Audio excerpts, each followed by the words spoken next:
Hello everyone, मैं हूं आपका कलीम सर। हाजिर हूं एक नए वीडियो के साथ। अगर आप मेरे चैनल पर नए हैं तो प्लीज चैनल को सब्सक्राइब करें और बेल आइकॉन प्रेस करें। आइए शुरू करते हैं आज का video. Question number 11। Question number 11 है कि स्क्वायर रूट 12 का परिमेयीकरण गुणांक है। परिमेयीकरण गुणांक जिसे कि अंग्रेजी में कहते हैं रेशनलाइजेशन कोफिशिएंट बताना है। यानी इसको सॉल्व करें और सॉल्व करके इसके आंसर निकालें। ऑप्शन ए है √3, ऑप्शन बी है √5, ऑप्शन सी है √6, ऑप्शन डी है 2√3। आइए सॉल्व करते हैं √15 को, सॉरी √12 को। तो √12 को सॉल्व करोगे तो 12 के फैक्टर हो जाएंगे 4 × 3, और 4 का अगर रूट निकालोगे आप तो आ जाएगा 2, और 3 का रूट नहीं निकलेगा, उसको √3 ऐसे ही लिखा रहने दो। तो बच्चों देख लो 2√3 कितनी आसानी से निकल आया, और ऑप्शन नंबर डी इसका सही ऑप्शन है। अब आइए देखते हैं क्वेश्चन नंबर 12। क्वेश्चन नंबर 12 क्या कह रहा है? π/3 क्या है?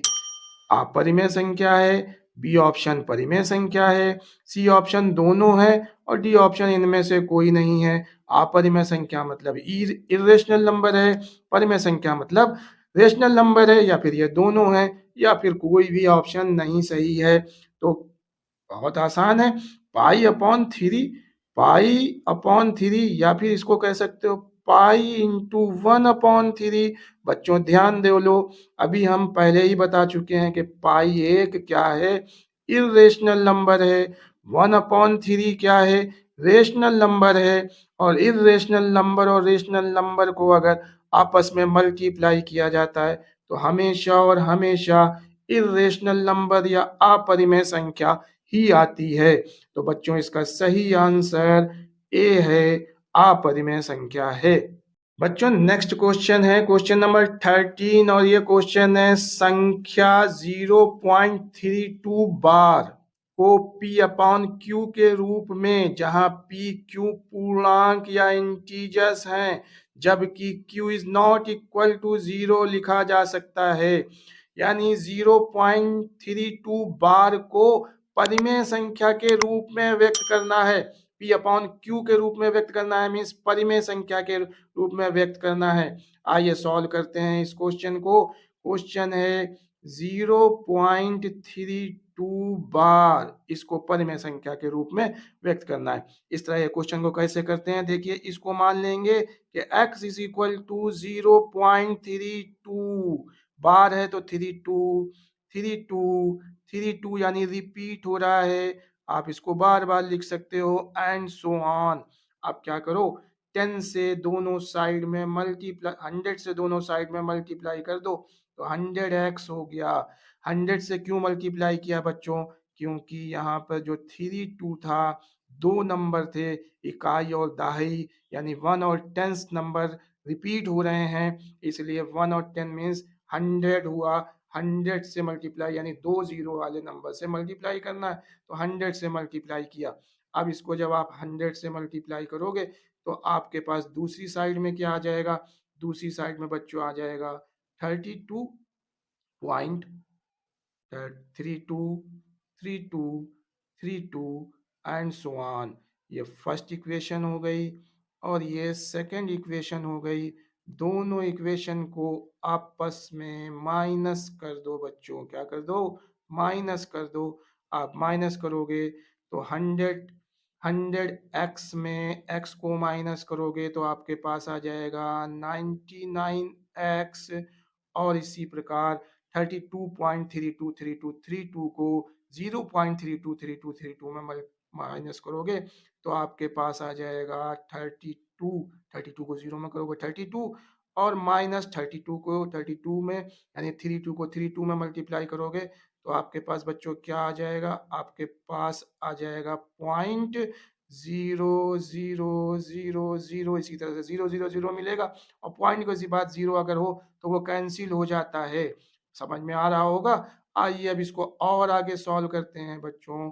तो इसमें x की वैल्यू निकल के आएगी, x इज इक्वल टू 32/99 नीचे आ गया, ये लो सॉल्व हो गया। x इज इक्वल टू 32/99 और ये हो गया p अपॉन क्यू के रूप में इस फॉर्म में सॉल्व हो गया। आंसर देख लो बच्चों जल्दी से। आंसर ए है 8/25, बी है 29/90 और सी है 32/99 और यही सही आंसर है। क्वेश्चन नंबर 14, निम्नलिखित में से किसका दशमलव प्रसार शांत है? शांत मीन्स टर्मिनेटिंग डिसिमल किसका है ये आपको चेक करना है। ऑप्शन नंबर ए है 3/8, ऑप्शन नंबर बी है 6/15 और ऑप्शन नंबर सी है 17/1536 और ऑप्शन नंबर डी है इनमें से कोई नहीं। तो आइए चेक करते हैं। अभी हमने इस तरह का एक पहले क्वेश्चन पीछे बताया हुआ है कि अगर किसी का हर हर या फिर हम उसे कहें डिनोमिनेटर क्या हो जाए, अगर हर या डिनोमिनेटर क्या आ जाए 2m इंटू 5n के रूप में अगर लिखा जा सके तो वो क्या होता है, वो शांत होता है। या फिर खाली 2m 2 की पावर में लिखा जाए या m की पावर में लिखा जाए तो भी शांत होता है, या फिर दोनों के हिसाब से लिखा जाए तो वो शांत दशमलव प्रसार होता है।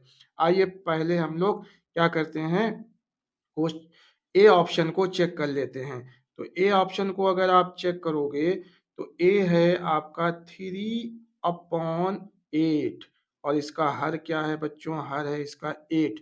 8 को अगर आप फैक्टर करोगे तो ये आएगा 2 into 2 means 2 to the power 3 और देखिए ये 2 की पावर में लिख गया। इसके अलावा इसका कोई दूसरा फैक्टर हमको नहीं देखने को मिल रहा है। अगर आप इसको 2 to the power 3 into 5 to the power 0 लिख दोगे कोई फर्क नहीं पड़ने वाला।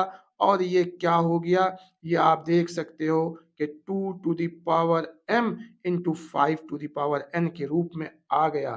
तो फर्स्ट वाला आंसर इसका बिल्कुल सही है, 3/8 इसका आंसर सही है।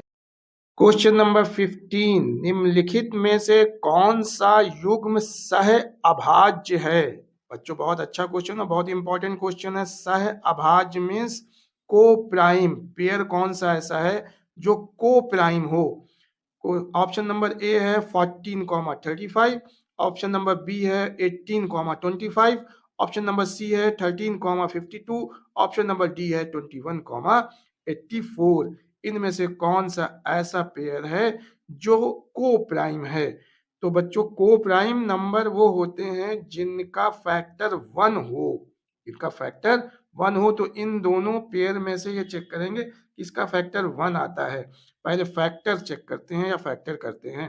पहले वाले हम ऑप्शन को चेक करेंगे। तो पहले वाले ऑप्शन का जो पेयर है वो आपको दिख रहा है बच्चों, क्या दिख रहा है 14,35।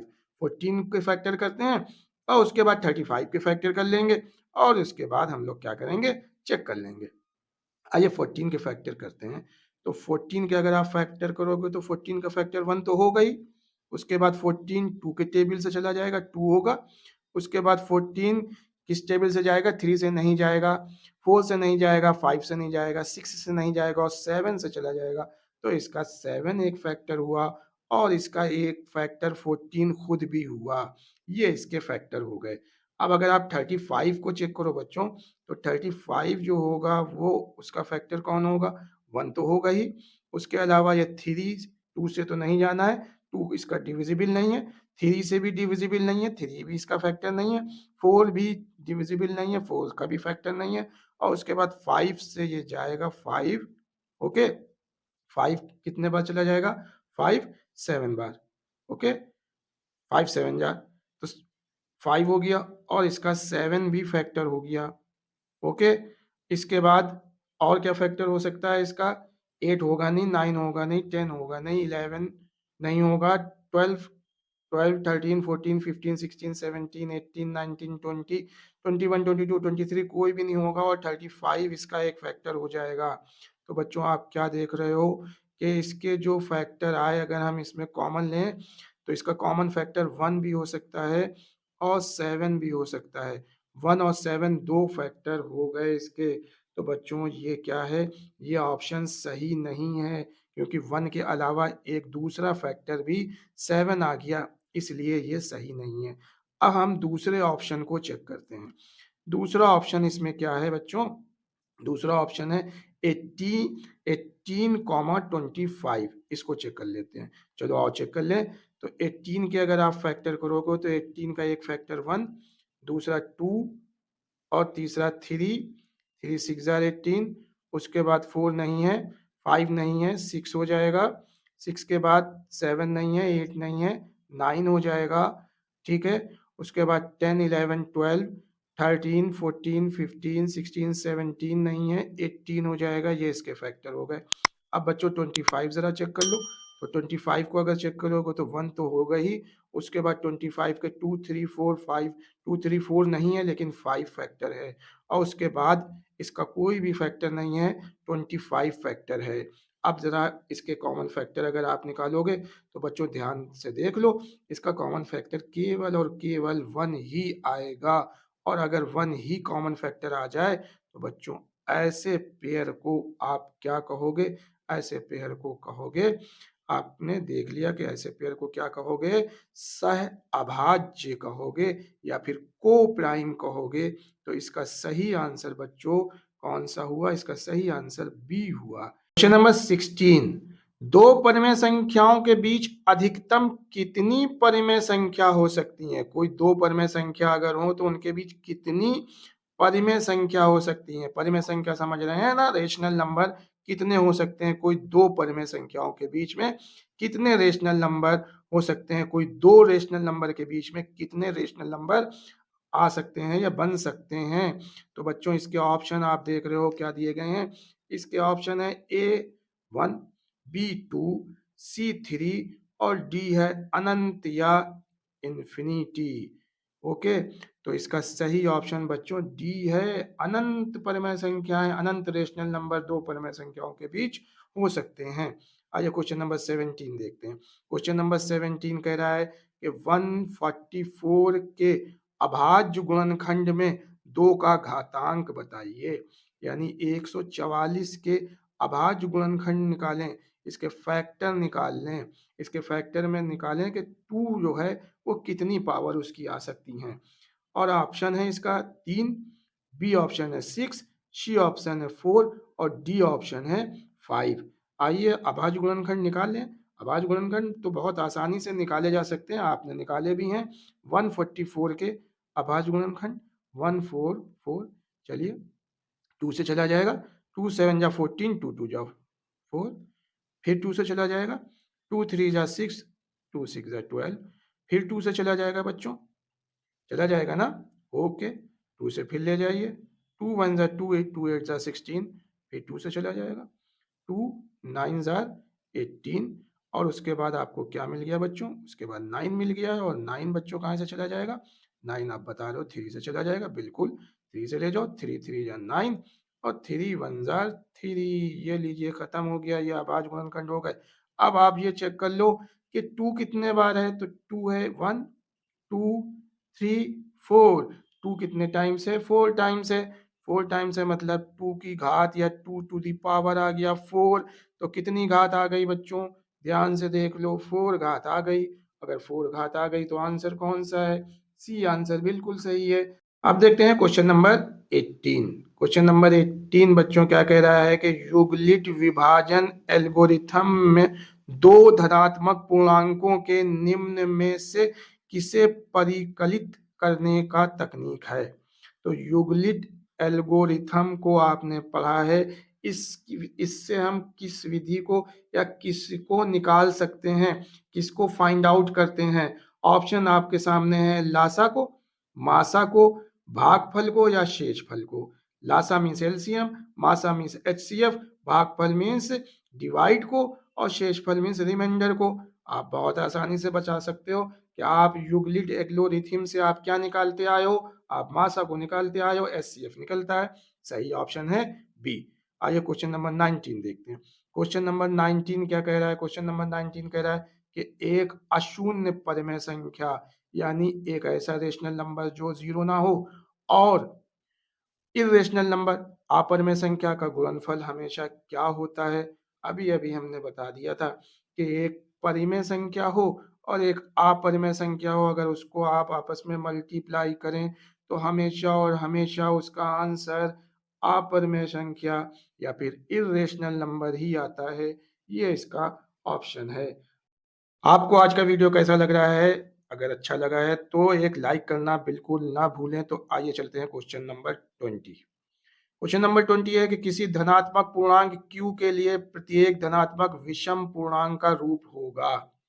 कोई एक इंटीजर q है जो कि पॉजिटिव है, उसके लिए एक धनात्मक विषम यानी पॉजिटिव ऑड इंटीजर का रूप इनमें से कौन सा होगा? ऑप्शन है 6q, ऑप्शन बी है 6q+2, ऑप्शन सी है 6q+1 और ऑप्शन डी है 6q+4। बच्चों आप ध्यान से आप देख लो, आपको हम इसको बहुत ही अच्छे तरीके से और बहुत ही इजी तरीके से बता देते हैं। ऑप्शन नंबर ए है 6q। अगर 6q में +0 जोड़ दो तो क्या इसके ऊपर कोई फर्क पड़ेगा? तो आप कहोगे बिल्कुल नहीं, ये 6q रहेगा। तो आप देखो 0 क्या होता है? 0 एक इवन नंबर होता है, इसलिए ए ऑप्शन तो सही नहीं। बी चेक कर लो। अब अगर आप बी देखोगे तो उसमें है 6q+2 और 2 क्या होता है? एक इवन नंबर होता है, इसलिए बच्चों ध्यान से देख लो, बी ऑप्शन भी गलत। अब ऑप्शन नंबर सी देख लो। ऑप्शन नंबर सी अगर आप देखोगे तो उसमें है 6q+1 और बच्चों आप जानते हो 1 एक विषम संख्या या ऑड नंबर है, तो ऑप्शन नंबर सी सही होगा। हाँ सही होगा, बिल्कुल यही सही है। कैसे सही है चलो ये भी देख लेते हैं ताकि आपका कंफ्यूजन भी दूर हो जाए। आओ चेक करते हैं कि क्या ऑप्शन नंबर सी सही भी है या नहीं। तो ऑप्शन नंबर सी उतारा। 6q+1 क्या रखना है हमको? इसमें आपको रखना है पूर्णांक, धनात्मक पूर्णांक रखना है। q की वैल्यू कोई भी धनात्मक पूर्णांक रख दो। धनात्मक पूर्णांक कौन कौन से होते हैं? तो धनात्मक पूर्णांक 1 होता है, 2 होता है, 3 होता है, 4 5 6 7 8 9 10 एंड सो ऑन, सारे के सारे अनंत तक की नंबर प्लस के सब धनात्मक पूर्णांक होते हैं। तो इसमें कुछ भी रख लो। चलो 1 ही रख के देख लेते हैं, पहले 1 रखते हैं, फिर 2 रखते हैं, फिर 3 रखते हैं और 1 रखते हैं। तो 6 की q की वैल्यू 1 रखो, 6 इंटू 1+1 आपको मिल जाएगा, 6 1 जा 6 +1 मीन्स 7। 6 की वैल्यू 2 रखोगे तो 6 इंटू q की वैल्यू 2 रखोगे तो 6 इंटू 2+1 इज इक्वल टू 6 2 जा 12+1 आपको मिल जाएगा 13। और एक और रख लो, 6 इंटू क्यू की वैल्यू रखो 3+1 और 6 3 जार 18, 18+1 हो गया 19। ध्यान से देख लो, हम तो कुछ नहीं कह रहे, आप देख लो 7 क्या है? Odd number. 13 क्या है? Odd number. 19 क्या है? Odd number. और क्या हुआ? अभी हमने आपसे कहा कि सी ऑप्शन सही है, तो बिल्कुल सी ऑप्शन ही सही है। तो अगर आपको वीडियो अच्छा लगा है तो कमेंट सेक्शन में ज़रूर बताएं, और आपने अगर अभी तक मेरे चैनल को सब्सक्राइब नहीं किया है तो सब्सक्राइब